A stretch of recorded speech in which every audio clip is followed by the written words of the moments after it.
All right, welcome DoorGrow hackers to the DoorGrow show. If you are a property management entrepreneur that wants to add doors, make a difference, increase revenue, help others, impact lives, and you're interested in growing in your business and in life, and you are open to doing things a bit differently, then you are a DoorGrow hacker. DoorGrow hackers love the opportunities, daily variety, unique challenges, and freedom that property management brings.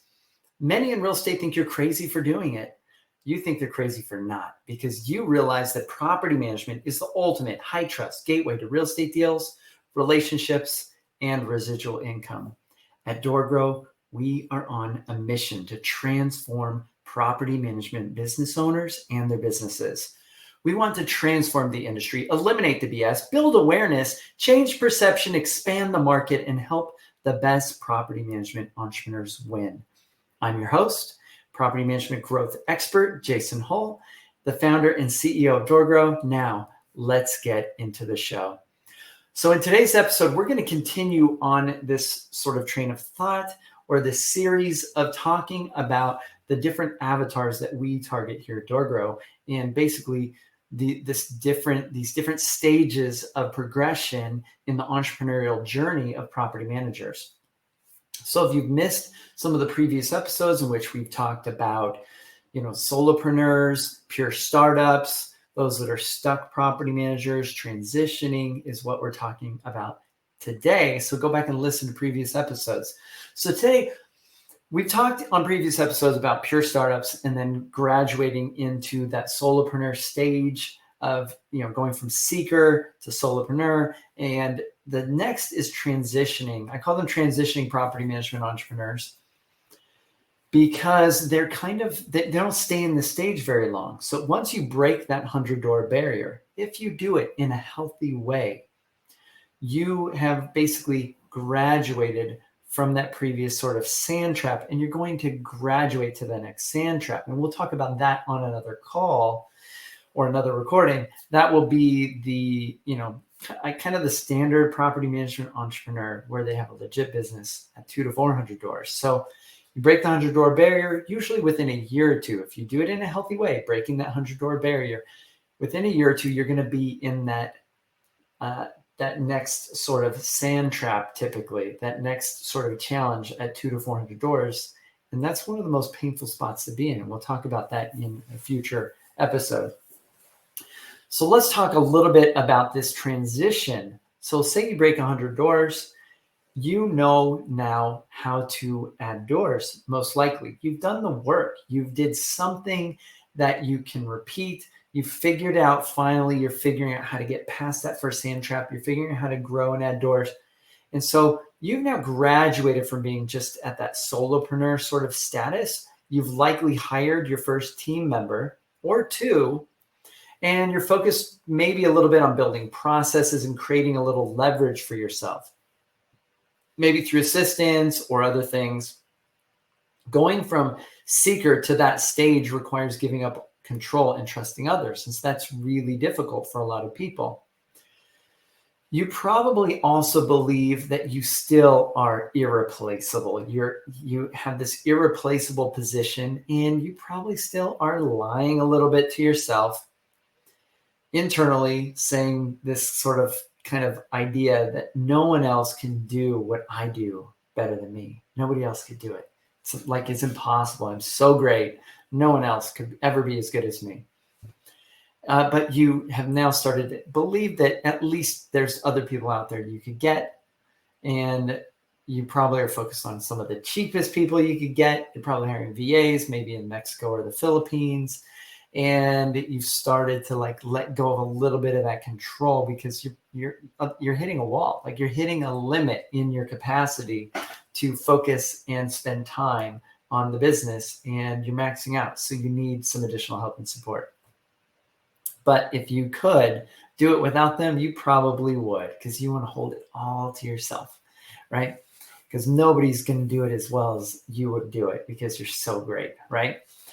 So they, at this stage, though, they're not good at hiring. They don't really understand how to hire. They don't understand how to build the right team. They have lots of failures when it comes to team and staffing And they sometimes wonder if they should just go back to doing it all back on their own.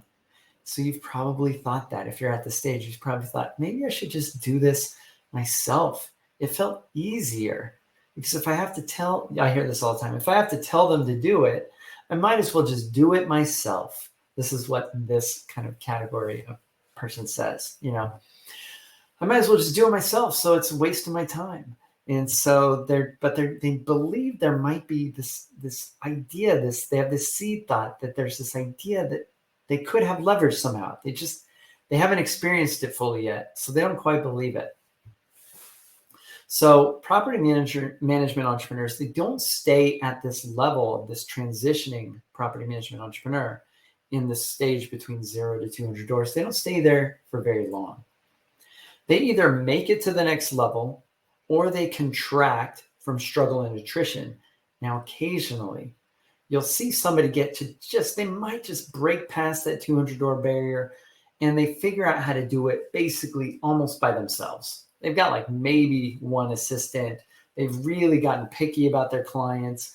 They've fired the bad stuff. They've got some processes kind of defined, and they figured out how they can almost stay a solopreneur with one boots on the ground part-time assistant and just have that.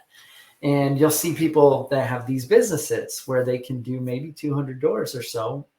It's rare to see them maybe break 300, but they'll be able to have a little portfolio like this, and they'll be able to manage it. They're the one interacting almost entirely with most of the clients directly. They're still probably doing a lot of the maintenance coordination stuff, but they've started to give up some pieces of the business to maybe one part-time or maybe full-time team member. And they really are pretty comfortable usually at that stage, some of them. Now, if you are like me, then you want to continue growing and you're going to get to that next level.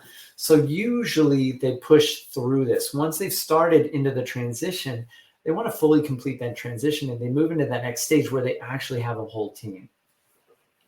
So really that transitioning property management entrepreneur at this stage, really your main goal right now is to learn how to hire, how to build a team, how to get the right people. But usually they never really learn that fully. And that's the challenge they deal with as they build a team. They usually do it through a lot of trial and error. And then they have an okay team, but they build the wrong team around themselves. And we'll talk about that on a future episode.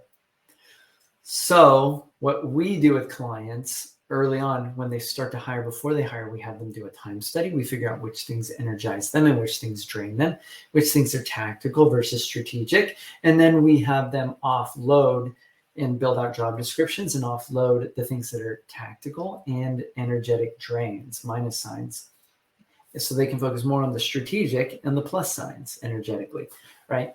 So then we're getting on a team member that is taking the negatives off their plate that drain them, that are not fun. So we can move them closer and closer with each new team member towards the 4 reasons, which is another episode we did previously.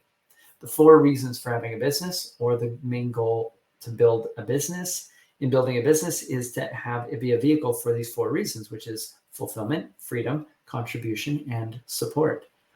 And that means in order to have that, you have to have a team, and you have to have good team members. If you add team members and you're adding more expense to the business, you have to make sure you're doing it with the right people for the right things that the business needs most. And at the very early stages, it's really what you need most. If each team member you add is not moving you towards having greater fulfillment and greater freedom, greater contribution and greater support, then you are adding people incorrectly, or you're not adding the right people, or you're holding on to the wrong things. And a lot of times at this stage, you still probably believe you have to do certain things in the business. So I'm going to just if this is you, right now I'm letting you know, there is nothing in the business that you have to do in the long run.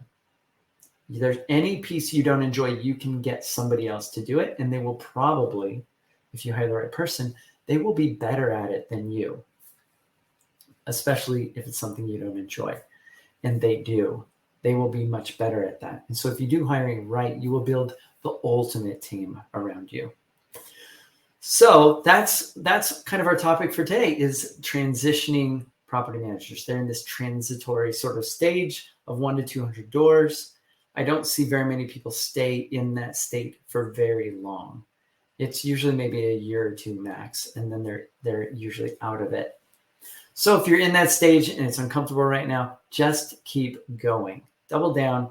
You will graduate, and that graduation is building a team around you so that you are maybe in that 2 to 400 door category, and you've got maybe about 5 team members or more, so that you can really start to really, hopefully, graduate fully into those 4 reasons.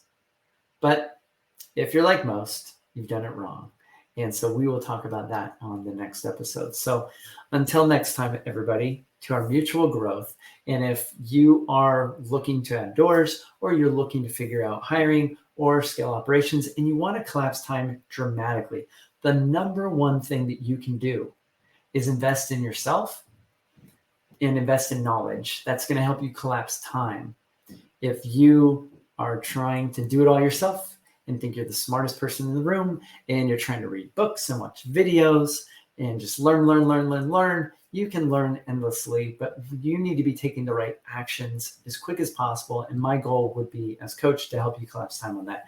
So if that's of interest to you, reach out to DoorGrow. We would love to help you out and support you. Our clients are getting phenomenal results really quickly, and it speeds up time dramatically. And we've added some new trainings and some new material. We're constantly developing new stuff. So, and with that being said, we will talk to you in our next episode. Bye, everyone.